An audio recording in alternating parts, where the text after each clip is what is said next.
Hey guys, Mike here. So hope everybody had a good weekend, and today's video is going to be shorter than usual because one, I want to spend time with my son because he started spring break and he goes out of town to see his grandparents for the next 3 days, and two, CPI is tomorrow. So we're going to go in detail of the last 4 reports, and you'll see why I will not be going through a lot of charts today, because we could have an extremely explosive move to the downside or upside, and it'll just blow all into pieces, to be totally honest with you.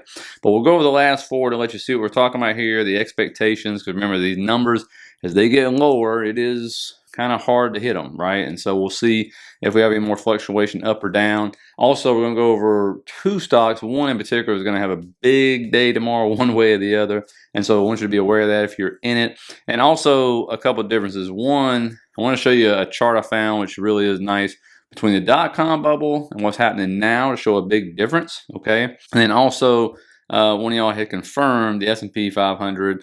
The last time it was up 17, what is it, 17 in the last 19 weeks or whatever, 1964, I believe. So we're going to look at that period and see what happened, because you would think if you're up 17 out of the last 19 weeks, you would see some major pullback, right, and things like that. So we'll look. That's what we're going to actually look at, the actual chart and stuff. So if we start off here, though, you can see tomorrow I'm going to start off with the economic data first. Again, core inflation rate month over month, year over year. They're expecting a decrease in this. And then headline, they're actually expecting the headline to stay the same, but the month over month to increase slightly. And then you will have a 10-year note auction, which I don't think is going to make too big difference. But again, you never know with that. And when you see, here is what all the big banks are coming up with, saying this is what they think it's going to be. So remember, they're thinking headline 3.1, 3.2 max. Okay, and I showed you they're expecting pretty much no increase on headline. And then core, everybody's expecting 3.7. And of course, core was 3.9 prior. So that's a decent drop, right? And if you look, here's the last 3 or 4 of these that have come out. Tomorrow's March 12th, obviously. When we get back here, we'll look at November 14th. You can see massive move up. Remember, this is the S&P, right? So the Qs or the NASDAQ will be much higher than this. And so over 2% on the S&P. So everything was just roaring for that to happen, okay? And then we come over here. This one wasn't actually that bad. It dipped down in the morning and then came up right here. So it's like a 0.5% day, which is basically what we've been seeing almost every single day, it seems like. So 0.67, I guess, was actually the move. So that was the least amount of movement. And then this one right here, oh boy, I mean, this thing dropped off a cliff, 1.23%. But look at the recovery right there. I mean, isn't that crazy? The volatility you saw that day is just amazing. And then when we go to the most previous one, and then we go to the latest one, oh boy, I mean, massive drop when it came in hot. Look at that, down over 2% on the S&P. But what happened? We recovered it within like 2 days. Completely recovered it, dropped down again, and then boom, setting all-time new highs all over again. So I mean, we could see some heavy volatility depending on. Please hit that thumbs up because it helps people find this video. And if you like financial content where somebody does not try to make themselves seem smarter than they are and talk over your head, please hit that subscribe button. I really appreciate it. All right, moving on. If it just comes in like within norms or within what they think it's going to be, or you get like, oh no, that was much higher than expected, or much lower than expected, right? Because if you can get core to drop 0.2%, that's a pretty dang decent drop, okay? And so, and I give up on trying to like guess these things. I mean, seriously, because remember, these numbers, the way they're calculated, please, it's ridiculous in the first place. It's like how they calculate unemployment. It's absolutely insane. And so, we'll see what happens and stuff. Let me know if you want to guess in the bottom. Guess in the bottom what you think is going to come in at. And so now, looking at something to pay attention to, as I was telling the members this morning, one, you do have FOMC next week. Obviously, we know about CPI. We just covered that. But when we scroll down, there's one stock to watch out for if you own it, and that is ARM stock, okay? I did talk about Taiwan segment notice this morning because there's some stuff being talked about with them. But when it comes to ARM stock, this is kind of, the numbers are nutty, to be honest with you. It will face arguably its biggest test as a publicly traded company. The company's post-IPO lockup period will expire on Tuesday. What I do not know, if you know in the comments, let me know. I couldn't find a source on this. I don't know if it expires in the morning before the market opens or it expires after the market opens. So that means Wednesday, you may see some movement. So let me know if you happen to know the time this expires. I mean, and obviously the thing to know is if there's a lot of selling by insiders, yes, the stock's probably going to fall. What's crazy though, less than 10% of ARM's 1.03 billion shares outstanding are currently publicly traded. Just a fraction of, right? SoftBank sold 95.5 million shares at IPO and gave the underwriters the option of selling an additional 7 million shares. That left SoftBank with roughly 90% of the stock, okay? And when you look at the chart, now think about this. Ask yourself this. If you're a person who got it on IPO, right, and you look at what's happened, right? It was up 190%. You couldn't sell. I don't believe you could sell yet because the lockup wasn't done.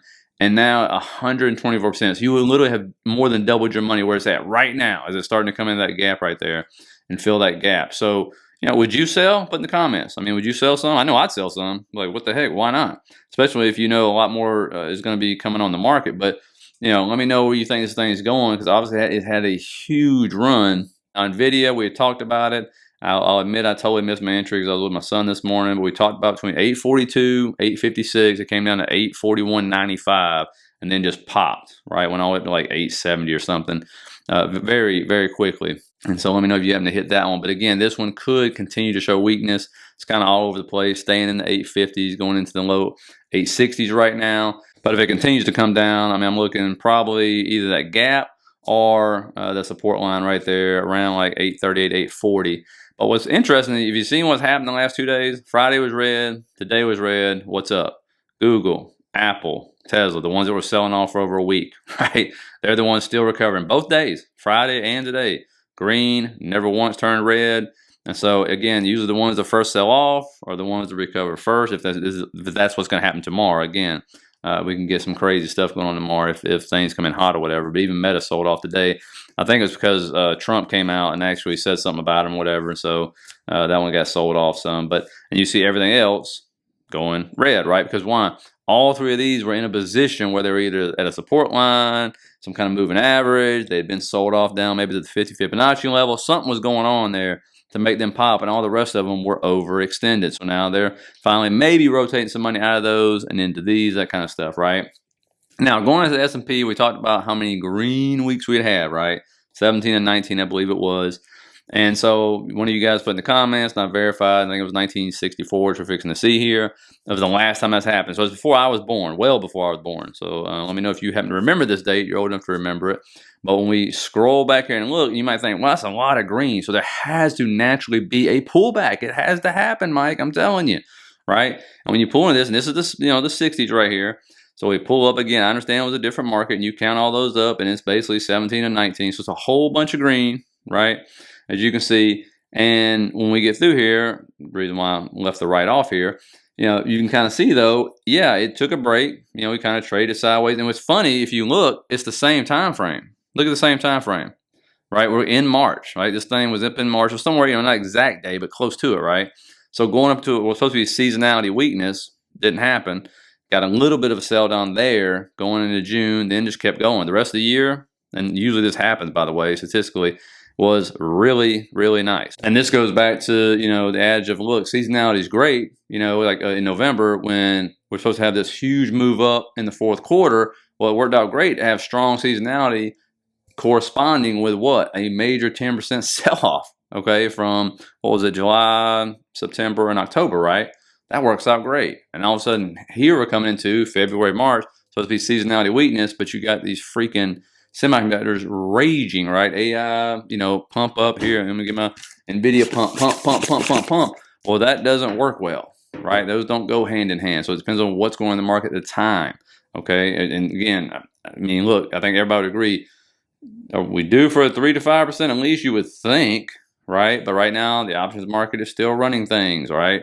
And so that's what's happening, and these semis just continue to go and go and go. And then you got semis now like Taiwan Semiconductors. It's all of a sudden joined the party too over the last few weeks. AMD is going on a gamma squeeze. I mean, after that huge rise it already had, right? So that's the stuff we're seeing. A lot of high beta stuff too.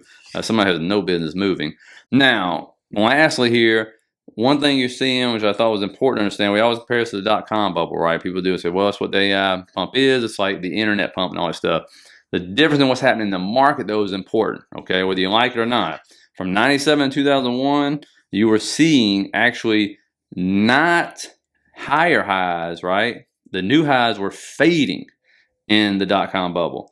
But when you go over to now, all of a sudden, you're sitting there and they're going up now. All right. And so that's a major, major, major difference right here. The fact that they are moving up. And so a lot of the AI stocks, like the semiconductor especially, they're at least showing growth right now. And there's a lot of pretenders out there.